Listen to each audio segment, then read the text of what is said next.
പിതാവിനും പുത്രനും പരിശുദ്ധ റൂഹായിക്കും സ്തുതി, ആദ്യം മുതൽ എന്നേക്ക് തന്നെ ആമേൻ. ഇന്ന് ഏപ്രിൽ 4 ശനിയാഴ്ച.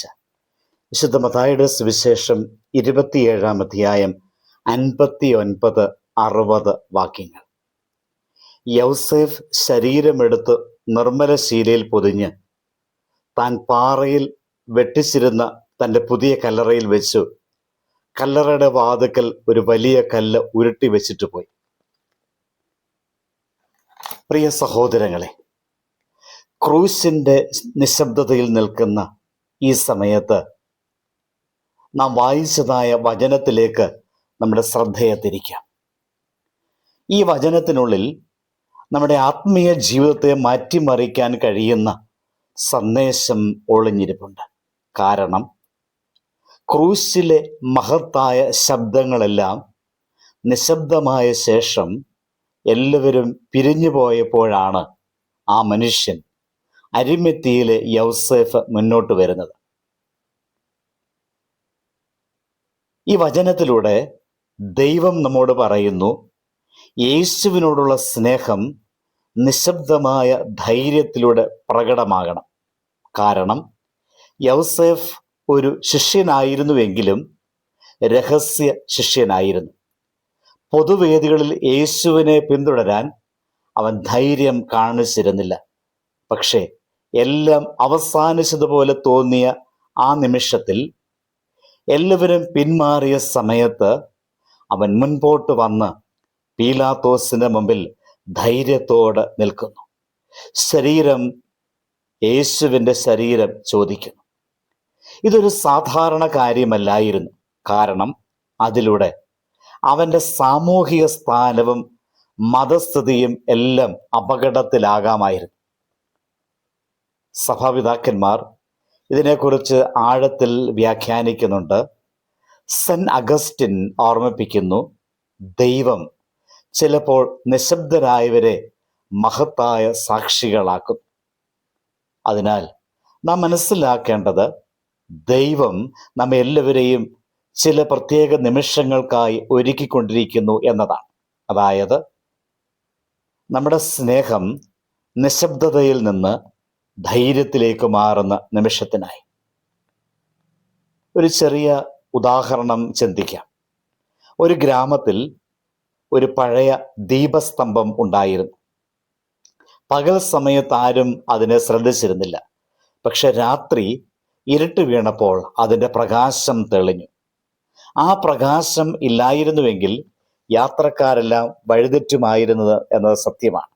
അതുപോലെ തന്നെയാണ് അരിമത്യാക്കാരൻ യൗസേഫ്. ക്രൂശിന്റെ ഇരുട്ട് നിറഞ്ഞ സമയത്ത് അവൻ തെളിഞ്ഞു. അതുകൊണ്ട് നമുക്ക് ഓർക്കാം, ഇരുട്ട് വന്നപ്പോൾ തെളിയുന്നവരാണ് യഥാർത്ഥ വിശ്വാസികൾ. സഹോദരങ്ങളെ, ഈ സന്ദേശം നമ്മുടെ ഹൃദയത്തിൽ ഉറച്ച് ചിന്തിക്കേണ്ടതായിട്ടുണ്ട്. നമുക്ക് ചില സത്യങ്ങൾ ബോധ്യമാക്കി തരുന്നുണ്ട്. സ്നേഹം സംസാരിക്കുന്നതല്ല, അതിലുപരി പ്രവർത്തിക്കുന്നതാണ്. മറഞ്ഞിരിക്കുന്ന വിശ്വാസം ഒരു ദിവസം പ്രകടമാകും. ക്രൂശിന്റെ നിശബ്ദതയിൽ ധൈര്യത്തെ ജനിക്കുന്നു. എല്ലാവരും വിട്ടുപോകുമ്പോൾ കൂടെ നിൽക്കുന്നതാണ് യഥാർത്ഥ ശിഷ്യത്വം. യേശുവിനോടുള്ള സ്നേഹം അപകടത്തെ പേടിക്കുന്നില്ല. ഈ ചിന്തകൾ നമ്മുടെ നിത്യജീവിതത്തിലേക്ക് ചില വെളിച്ചങ്ങൾ കൊണ്ടുവരുന്നുണ്ട്. പലപ്പോഴും നാം യൗസേഫിനെ പോലെ തന്നെയാണ് ജീവിക്കുന്നത്. നാം വിശ്വസിക്കുന്നുവെങ്കിലും നിശബ്ദമായി നിൽക്കുകയാണ്. എന്നാൽ ചില നിമിഷങ്ങളിൽ ദൈവം നമ്മെ വിളിക്കുന്നുണ്ട്, ഒരു സാക്ഷിയായി മുന്നോട്ട് വരാൻ, ഒരു ധൈര്യമായ തീരുമാനമെടുക്കാൻ, ഒരു ചെറിയ പ്രവൃത്തിയിലൂടെ വലിയ സ്നേഹം പ്രകടിപ്പിക്കാൻ. അതുകൊണ്ട് ഇന്ന് നമുക്ക് നമ്മോട് തന്നെ ചോദിക്കാം, ഞാൻ യേശുവിന് വേണ്ടി മുൻപോട്ട് വരാൻ തയ്യാറാണ്.